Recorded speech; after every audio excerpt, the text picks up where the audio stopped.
porque a los malos les va bien en la vida. Bienvenido a nuestro estudio semanal. Hablaremos de un tema de mucho interés, y responderemos una pregunta que se hace común, en estos tiempos de tanta maldad, y pérdida de valores. Pausa el video, analiza cada detalle, y dispón tu corazón para escuchar la voz de Dios a tu vida. Iniciemos.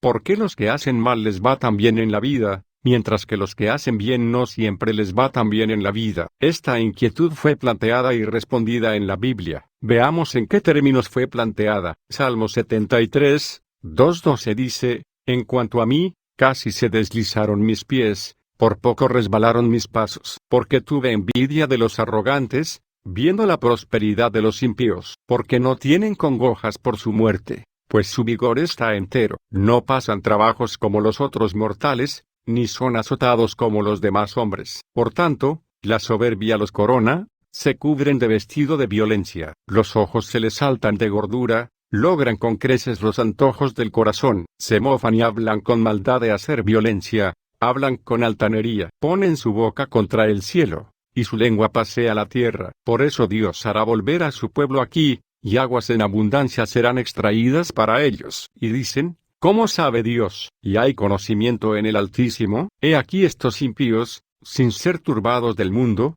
alcanzaron riquezas. Note el sentir del autor de este salmo. Dice que por poco cae pesadamente. La caída hubiera sido el volverse impío para ser próspero. El salmista se sintió inquieto al mirar la prosperidad de los impíos y eso le condujo a sentir algo de envidia de lo bien que les iba en la vida a los impíos.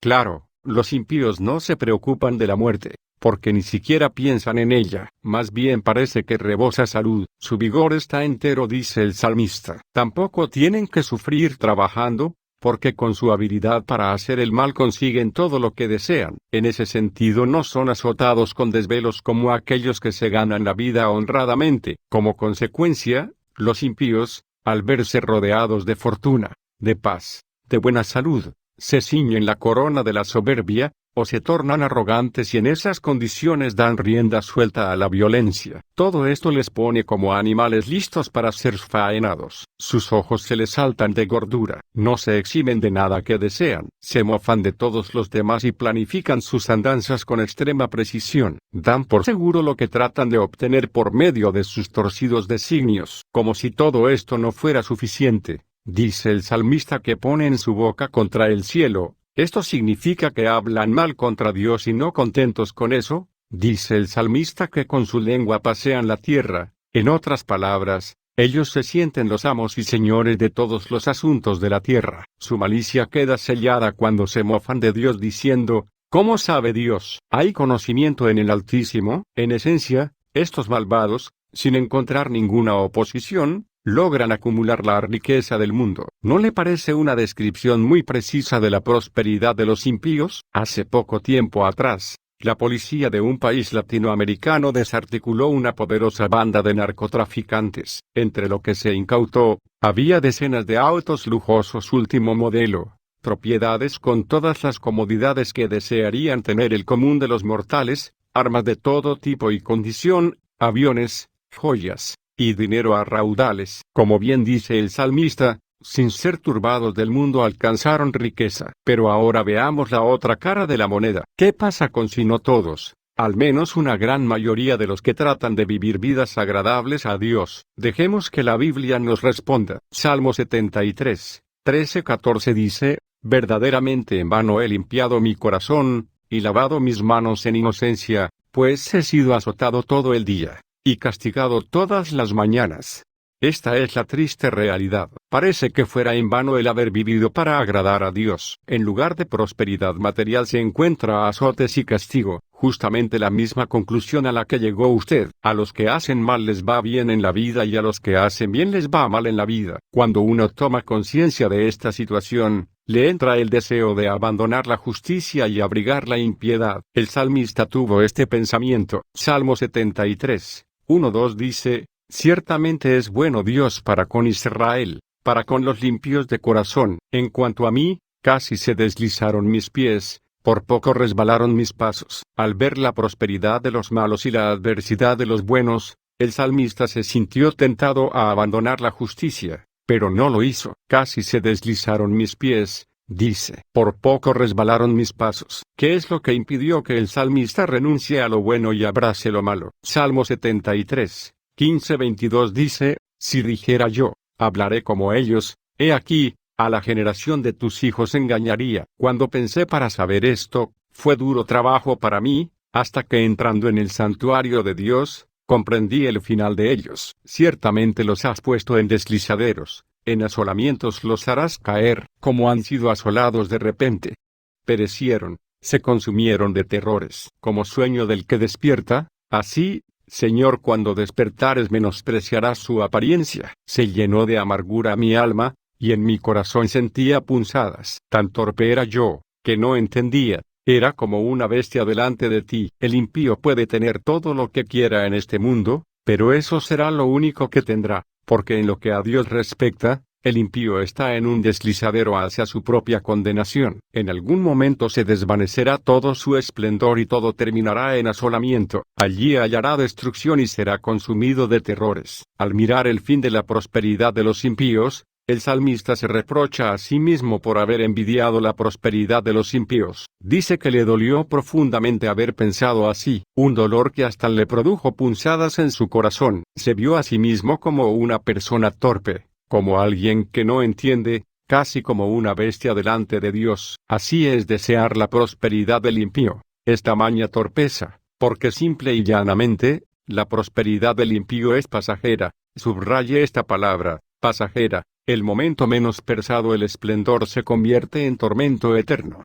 Veamos cuál fue la conclusión del salmista. Salmo 73, 27-28 dice, porque he aquí, los que se alejan de ti perecerán, tú destruirás a todo aquel que de ti se aparta. Pero en cuanto a mí, el acercarme a Dios es el bien, he puesto en Jehová el Señor mi esperanza, para contar todas tus obras. Es sumamente riesgoso andar lejos de Dios. El salmista escogió andar cerca de Dios, para él eso era el bien. Igual tiene que ser con usted y conmigo. Nuestra tarea es andar cerca de Dios. Eso es el bien. Lo material, no importa si es abundancia o escasez, es totalmente secundario. No siempre Dios otorga prosperidad a los suyos. Recuerde a Job, era tan bueno que Dios estaba orgulloso de él. Sobre él Dios dijo, no hay otro como él en la tierra, varón perfecto y recto, temeroso de Dios y apartado del mal. Bueno, si la prosperidad tuviera relación directa con piedad de una persona,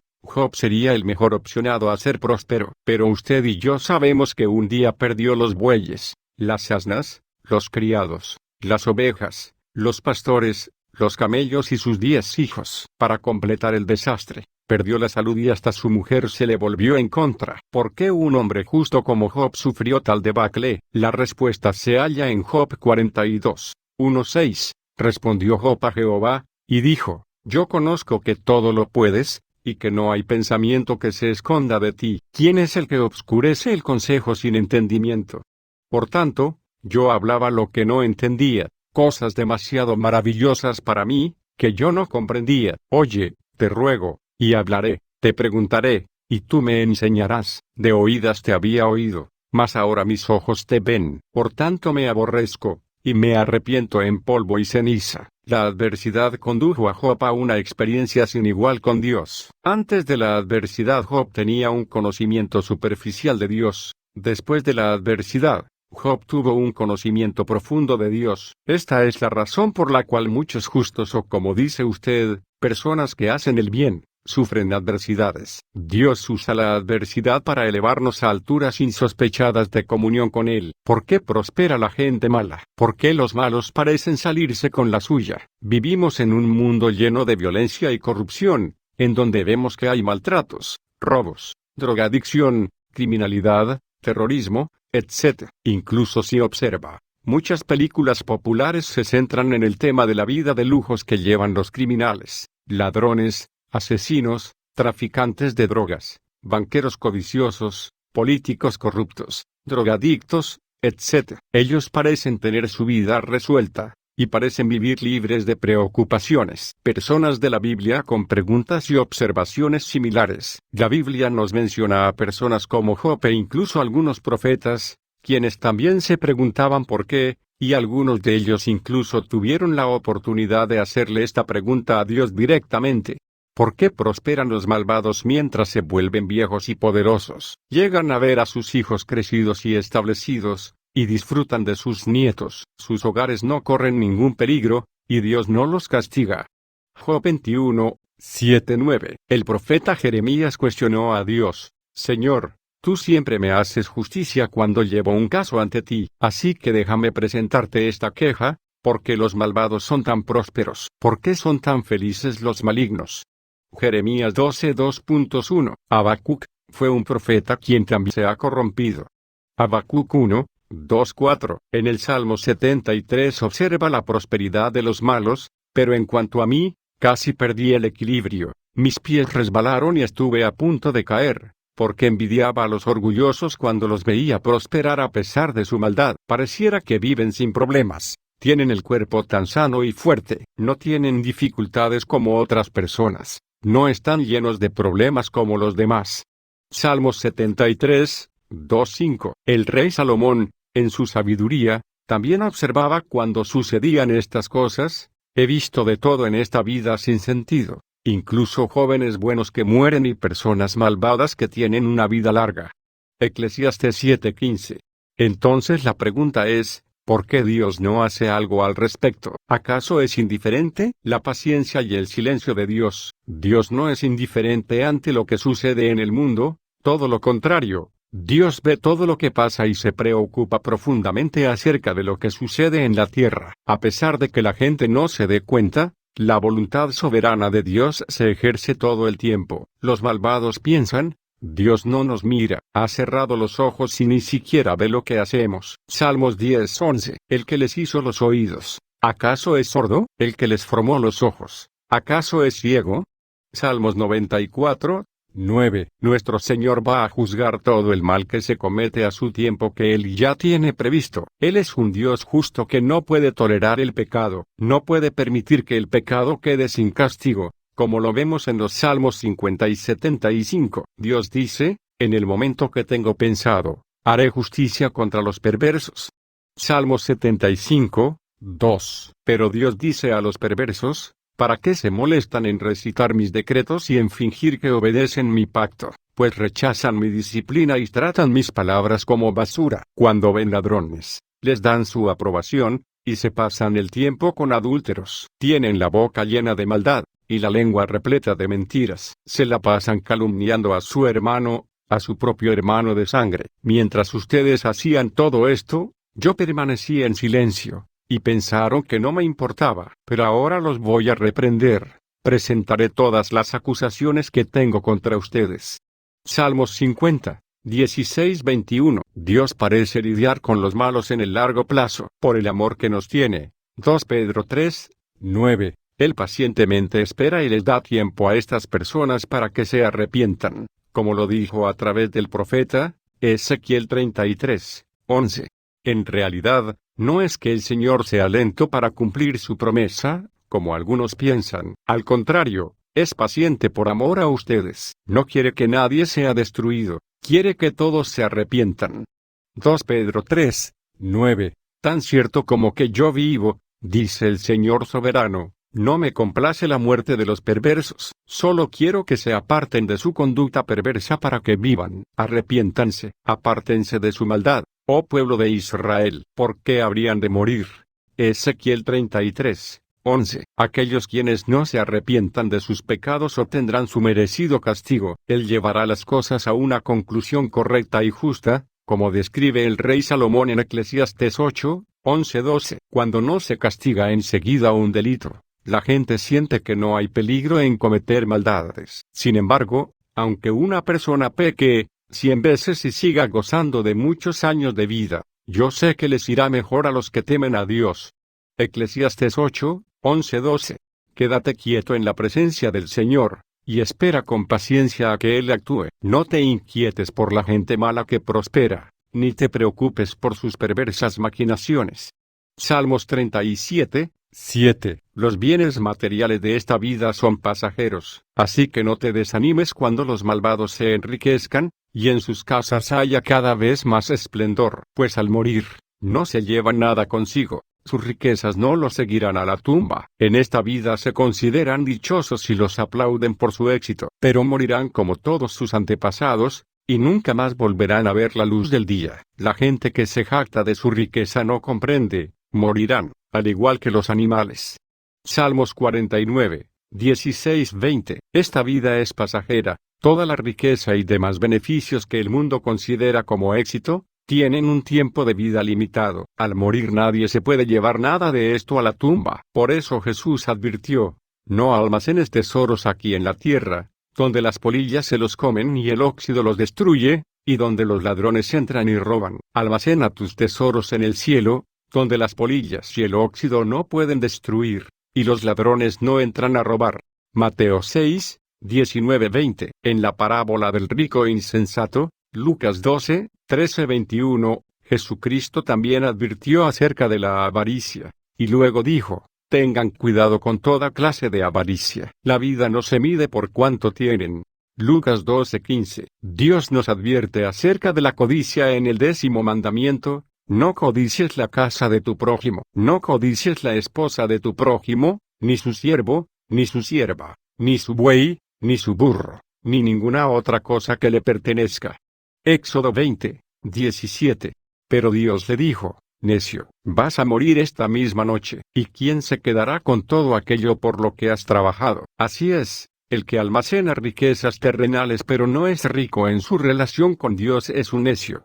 Lucas 12, 20-21. Después de la muerte se invierten las posiciones. Al llegar la muerte la riqueza de los malos pierde su valor para ellos, y a su vez, la recompensa de los creyentes adquiere un valor eterno. Lo que parecía riqueza en esta vida pasajera, ahora es basura, y lo que aparentaba no tener valor, ahora perdura para siempre. No se fije en las riquezas que ahora poseen los malos, porque llegará el día cuando serán ellos quienes desearán estar en su lugar y poseer su riqueza que será eterna, y no pasajera como la que ellos ambicionaron aquí en la tierra.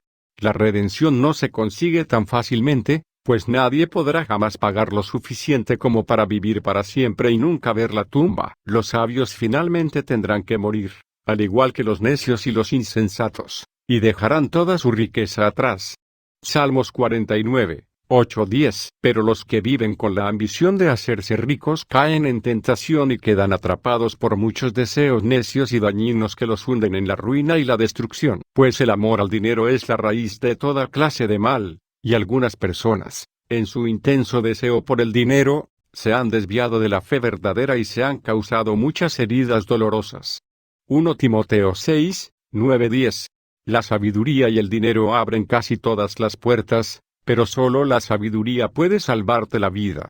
Eclesiastés 7, 12. ¿Y cómo empezar a obtener sabiduría? La clave está en el siguiente versículo. La sabiduría comienza por honrar al Señor. Conocer al Santísimo es tener inteligencia.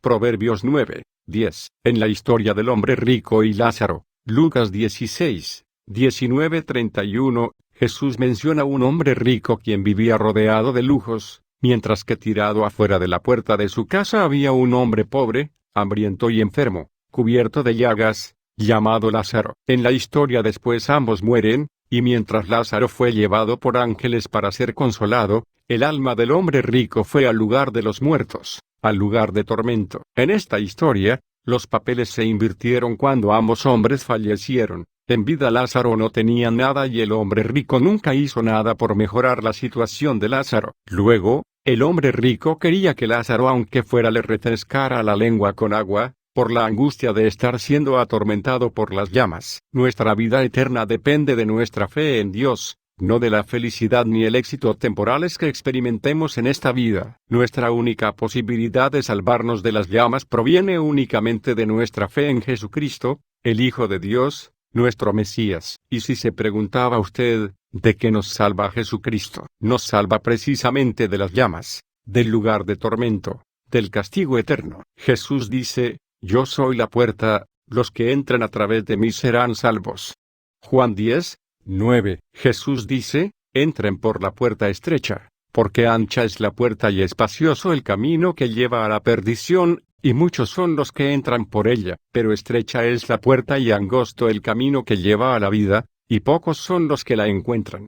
Mateo 7, 13-14. Regresemos a la respuesta de Dios para Habacuc y Jeremías. Nosotros sabemos que Dios juzgará a los malos en el día del juicio y que estarán eternamente separados de Dios. Sin embargo, también nos preguntamos qué sucede con los malos en esta vida, de qué forma son castigados. Podemos leer la respuesta completa en Habacuc 1, 5-11. Leamos el siguiente versículo. Estoy levantando a los babilonios, un pueblo cruel y violento. Marcharán por todo el mundo y conquistarán otras tierras.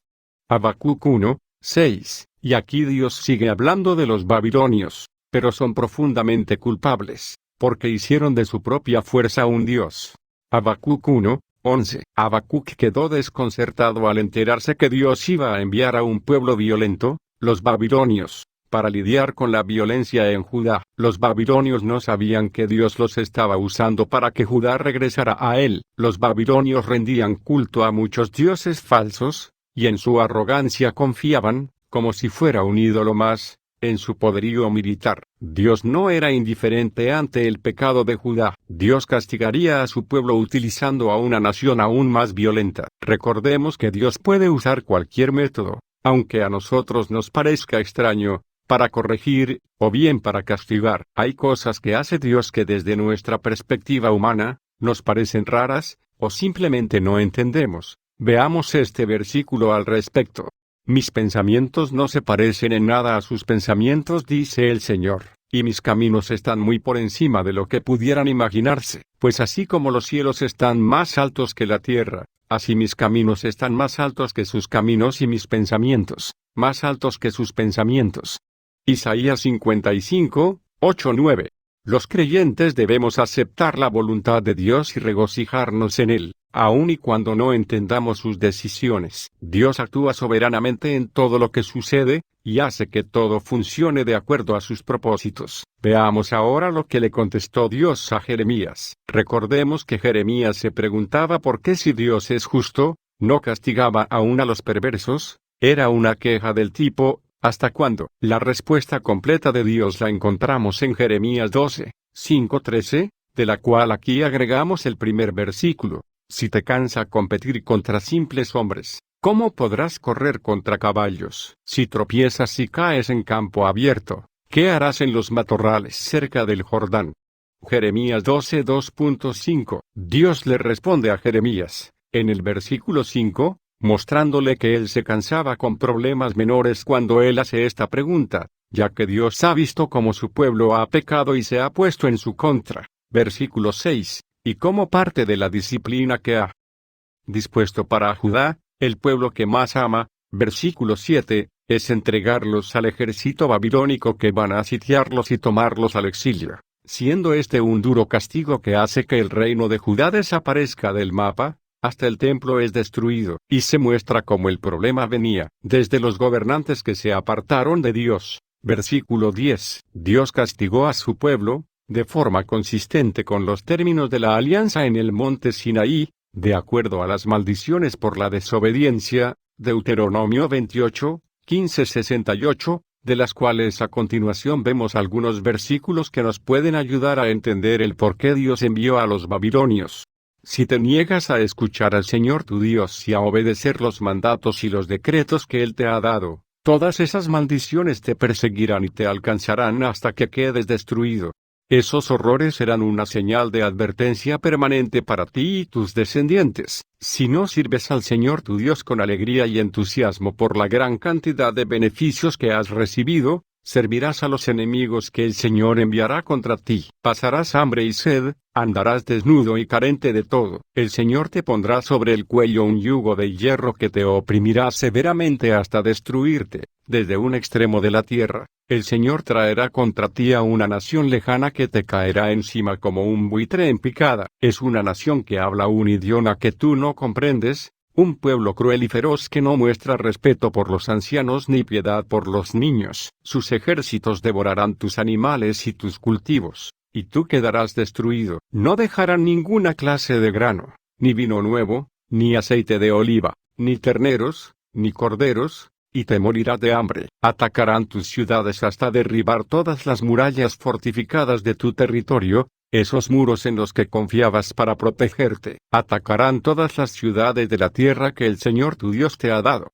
Deuteronomio 28, 45-52. Todas las historias que contiene la Biblia nos sirven a nosotros de ejemplo para nuestra vida actual, para evitar cometer los errores que nuestros ancestros cometieron. Todas las respuestas a cualquier pregunta o problema que tengamos están contenidas en la Biblia. En lugar de buscar las respuestas en otros hombres, debemos de acercarnos a la palabra de Dios para que Él nos guíe y nos ayude. Recordemos que Dios nos promete bendiciones para quienes obedecen sus leyes. Deuteronomio 28, 2.1-14. Podemos comprender que el camino, aunque en momentos se nos hace largo y cansado, el galardón al final del camino valdrá para toda una vida eterna al lado de Dios y nuestro Salvador.